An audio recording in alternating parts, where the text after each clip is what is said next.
Day 27, Teddy Roosevelt National Park. So this was my last day in North Dakota and also my first visit all by myself to a full-fledged national park.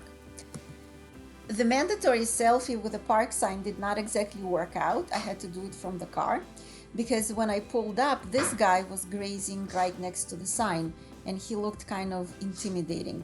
But then I figured a selfie with the bison is much better than a selfie with a sign. The park was established in 1947 and named after President Theodore Roosevelt, who spent a lot of time around these parts. And it actually has three separate units not connected with each other: South, North, and Elkhorn Range. And I was in the South unit. Now, I always thought that Badlands describes a specific place somewhere, but it doesn't. It's just a type of landscape, which is where soils rich in sediment or in clay are very deeply eroded. And that's what makes for steep slopes, almost canyons, and the layers that you see in the exposed soil, and the lack of vegetation and a very harsh climate. And there are actually badlands all over the world, and even in the United States. It's in North Dakota and South Dakota, and in Montana, in Wyoming, and in Utah. Little Missouri River, a tributary of Missouri, flows through the park. I was there at the end of the summer and it was almost completely dry, so it was kind of sad to see. Also, it turns out that there is another Little Missouri River in Arkansas, and it has absolutely nothing to do with the one in North Dakota. The landscape was pretty unusual and it does take a little getting used to, but once you get to the higher points in the park, it is really beautiful and majestic.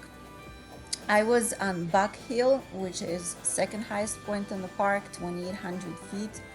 And because North Dakota is a prairie state, once you get higher up, you could see for almost 30 miles out.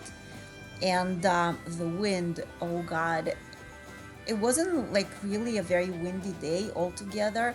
It's not like they were expecting hurricane or something, but it was just relentless, blowing all the time, making this wind noise, which is a very, very peculiar kind of noise that is always with you.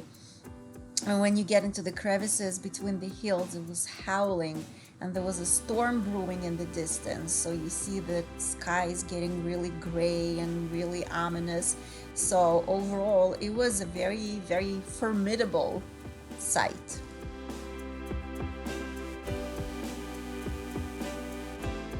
There is quite a lot of wildlife in the park. And first of all, there are prairie dogs. They have literally huge prairie dog towns with the holes that they go in and out of. And these guys are very adorable, except that the park rangers are warning everybody that they carry plague, so you should not get too close or feed them or touch them.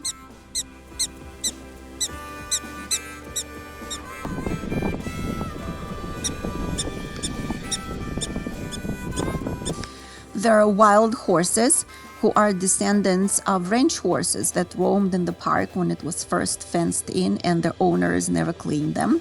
So over generations, they became completely wild and they're pretty aggressive. You should not approach them because they can charge, and they totally do not depend on humans for anything. In the winter, they just hunker down in the canyons, and that's how they survive. There are tons and tons of bison, and that was the first time I've seen them up close, and they look very, very formidable.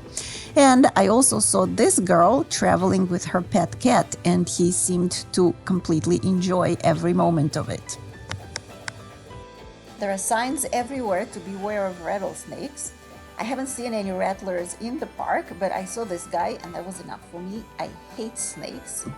So overall, Teddy Roosevelt National Park was a very, very enjoyable experience, and I highly recommend it.